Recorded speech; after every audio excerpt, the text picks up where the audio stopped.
السلام علیکم ورحمۃ اللہ وبرکاتہ. پیارے بچوں، میں ٹیچر حمید الوانی آپ سے مخاطب ہوں. آج ہم کلاس 7 کا سوشل سائنس پڑھنے جا رہے ہیں، اور ہم جو آج کتاب پڑھنے جا رہے ہیں social and political life part 2. یہ کلاس 7 کی ہے ٹیکسٹ بک، اور آج ہم یونٹ نمبر 2 ہم پڑھنے جا رہے ہیں. ہمارا جو ٹاپک ہے آج وہ اسٹیٹ گورنمنٹ ہے. اسٹیٹ گورنمنٹ ہمارا ٹاپک ہے. اسٹیٹ گورنمنٹ ہوتا کیا ہے؟ پہلے ہم یہ جانیں گے اسٹیٹ گورنمنٹ ہے کیا. اسٹیٹ گورنمنٹ جو ہے اس کے 3 پارٹس ہیں. نمبر 1 پارٹ ہے لوکل گورنمنٹ، نمبر 2 ہے اسٹیٹ گورنمنٹ، اور نمبر 3 ہے نیشنل گورنمنٹ. یہ 3 پارٹ ہے اسٹیٹ گورنمنٹ کے. Local government, state government and national government. یہ گورنمنٹ کے بارے میں بول رہا ہوں. اسٹیٹ کے بارے میں ہم بعد میں پڑھیں گے. اسٹیٹ جو ہے اس کے ہم ڈسکس بعد میں کریں گے. پہلے ہم جانیں گے گورنمنٹ. گورنمنٹ ہوتا کیا ہے؟ گورنمنٹ 3 طرح کے ہوتے ہیں، 3 قسم ہے گورنمنٹ کے. ایک ہے لوکل گورنمنٹ، دوسرا ہے اسٹیٹ گورنمنٹ، تیسرا ہے نیشنل گورنمنٹ. یہ لوکل گورنمنٹ ہوتا کیا ہے؟ لوکل گورنمنٹ جو ہے عام پبلک کے لیے بنائی جاتی ہے. یہ کس کے لیے بنائی جاتی ہے؟ یہ لوکل گورنمنٹ عام پبلک بناتی ہے، یعنی عام پبلک کے لیے بنائی جاتی ہے، اور پبلک خود ووٹ دے کر الیکٹ کرتی ہے. لوکل گورنمنٹ جو ہے عام پبلک ووٹ دے کر الیکٹ کرتی ہے لوکل گورنمنٹ کو. یہ ایک مخصوص ایریا کی ہوتی ہے. یہ پورے اسٹیٹ کی گورنمنٹ نہیں ہوتی ہے، یہاں پورے ایک ڈسٹرکٹ کی گورنمنٹ نہیں ہوتی، بلکہ مخصوص ایریا. مخصوص ایریا مطلب ہو گیا جیسے کہ میں میدان پورہ کا رہنے والا ہوں، میدان پورہ کی الگ ایک اپنی لوکل گورنمنٹ ہوگی. یہ لوکل گورنمنٹ ہے کیا؟ آگے آپ خود جان جاؤ گے، خود سمجھ پاؤ گے کہ لوکل گورنمنٹ ہوتی کیا ہے. میں نے آپ کو یہاں پر ایک کلو دی ہے کہ یہ مخصوص ایریا کی ہوتی ہے. مخصوص ایریا مینس صرف میدان پورہ کی ہوگی، یہاں ورنو والی کی ہوگی، یا چھپورا والی کی ہوگی. مخصوص ایریا، پرٹیکولر ایریا کی ہوگی.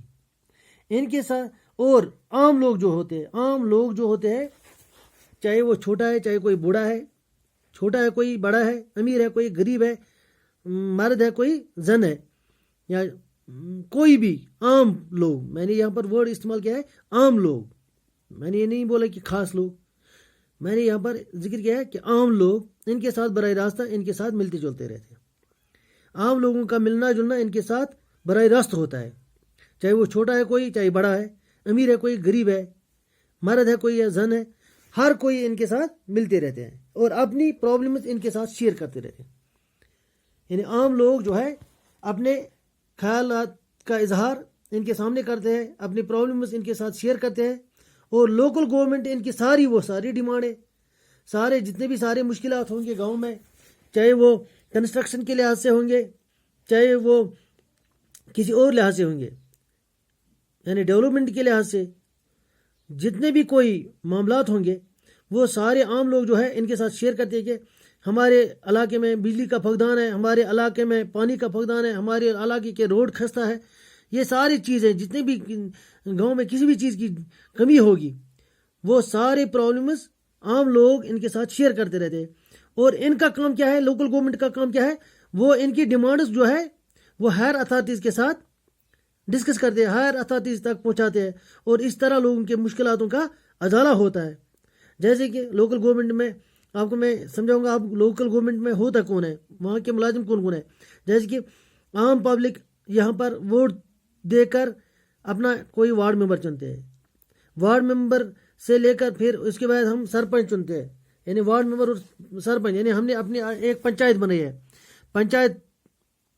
اپنی پنچایت ایک کھڑا کیا ہم نے اپنے گاؤں میں، جہاں جس پنچایت میں ہم نے کیا 6 یا 7 یا 8 یا 9 تعداد میں ہم نے وارڈ ممبر چنے ہیں.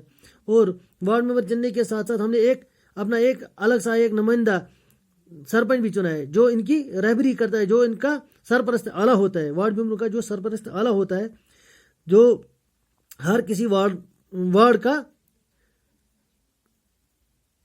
خیال رکھتا ہے، ہر کسی وارڈ ممبر کے ڈیمانڈ جو ہے وہ سنتا ہے اور اس کو بعد میں کیا ہائر اتھارٹیز تک پہنچانے میں مدد کرتا ہے.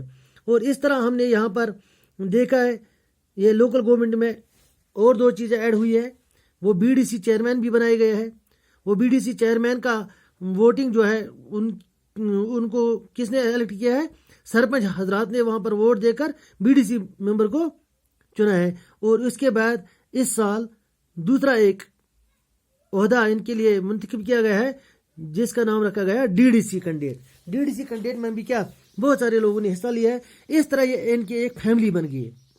وارڈ ممبر کے بعد سرپنچ کے بعد بی ڈی سی چیئرمین کے بعد ڈی ڈی سی چیئرمین بن گئے. ٹھیک ہے, ڈی ڈی سی ممبر کوئی بن گیا, ڈی ڈی سی چیئرمین بن گیا, کوئی D D C vice chairman بن گیا.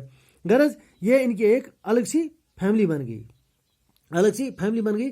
تو ان سارے لوگوں کا نام جب ہم ایک ساتھ جوڑ دیں گے تو ان سارے لوگوں کی جو فیملی بن گئی اسی کا نام ہے لوکل گورنمنٹ.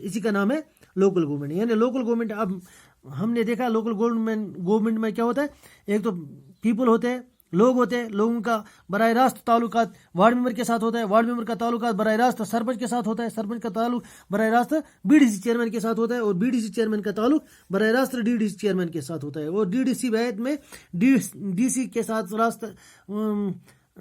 ڈی سی کے ساتھ اپنے تعلقات جوڑتا ہے, ڈی سی کے ساتھ براہ راست جڑ جاتا ہے, اور یہاں ڈی سی کے علاوہ وہ کسی منسٹر کے ساتھ بھی کیا براہ راست بات کر سکتا ہے اپنی ڈیمانڈ پوری کروانے کے لیے. کیا وہ ہر افراد کے ساتھ رابطے میں ہوتا ہے. اس کے بعد دوسرا ٹاپک جو ہے وہ ہے اسٹیٹ گورنمنٹ. کیا ہے اسٹیٹ گورنمنٹ, جو یہاں پر ہمارا اپنا ٹاپک ہے آج. اسٹیٹ گورنمنٹ ہوتے کیا ہے؟ اسٹیٹ گورنمنٹ جو ہے اس میں ایم ایل اے ہوتے ہیں, منسٹرس ہوتے ہیں اور چیف منسٹر ہوتے ہیں. M L A minister and chief minister. یہ ایم ایل اے ہوتے کیا ہے؟ ایم ایل اے کا مطلب کیا ہے؟ M L A means member of legislative assembly. یعنی لیجسلیٹو اسمبلی کا ممبر ہوتا ہے. لیجسلیٹو اسمبلی کہتے کس کو ہے یہ ہم بعد میں جانیں گے. پہلے ہم دیکھیں گے ایم ایل اے بنتا کیسے ہے. ایم ایل اے کو عام لوگ بناتے ہیں اپنا ووٹ دے کر, elected by the voters, elected by the people. یعنی اس کو عام لوگ ہی اس کو, عام جنتا ہی اس کو چنتے ہیں, ووٹ دے کر الیکٹ کرتے ہیں اور ایم ایل اے بنتا ہے. جس طرح آپ کو پتا ہوگا پچھلے سال یہاں کا M L A Abdul Haq Khan صاحب تھا, اس سے پہلے قیصر جمشید لون تھا. اسی طرح الگ الگ کانسٹیچوئنسی کے الگ الگ لوگ ہوتے ہیں, اور یہاں پر جو ہے کانسٹیچوئنسی الگ الگ ہوتی ہے. کسی ڈسٹرکٹ میں 5 کانسٹیچوئنسی ہوتی ہے, کسی ڈسٹرکٹ میں 6 ہوتی ہے, کسی میں 4 ہوں گے, کسی میں 8 ہوں گے, کسی میں 5 ہوں گے.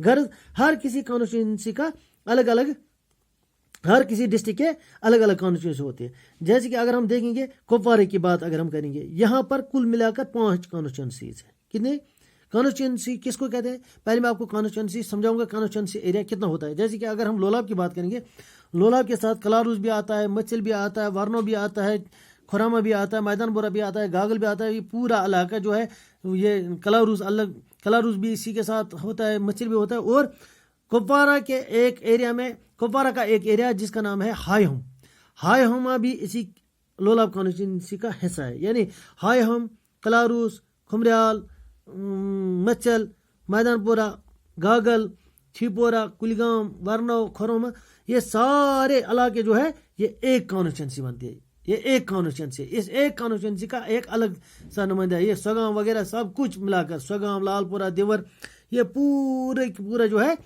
ایک کانسٹیچوئنسی ہے. اس ایک کانسٹیچوئنسی میں ایک ایم ایل اے تھا, یہ عبدالحق خان صاحب جو تھا یہ پورے اس سارے علاقوں کا نمائندہ تھا.